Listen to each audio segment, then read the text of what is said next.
The attacks in Paris last week have had an effect far beyond the borders of France.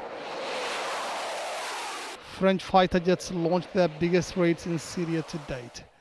They target ISIL strongholds in Raqqa. French officials call the strikes revenge for Friday's attacks, and the US and Russia have also stepped up their campaigns. Overnight, Russian bombs hit oil fields controlled by ISIL.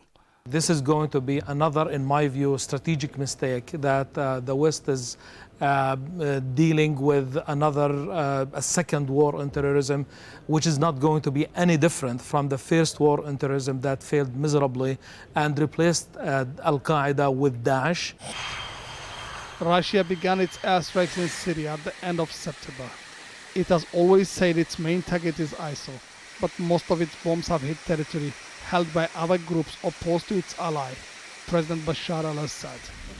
US President Barack Obama says ISIL cannot be eliminated until there is a political settlement in Syria. And that, he says, will be impossible as long as President Assad remains in power. Most of the Russian strikes at this point have not been directed at ISIL.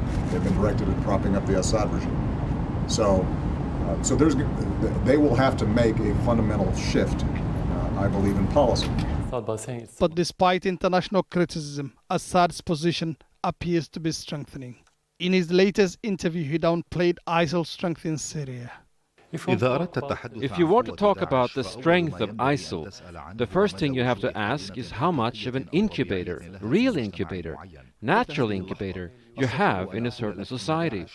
Till this moment, I can tell you, ISIL doesn't have the natural incubator or social incubator within Syria. Negotiations to produce a ceasefire between government forces and rebels in the eastern Ghouta area near the capital Damascus failed on Thursday. The talks had been going on for a number of days and were mediated by Russia, further evidence that Assad is being strengthened by Moscow. Mohamed Ado, Al Jazeera.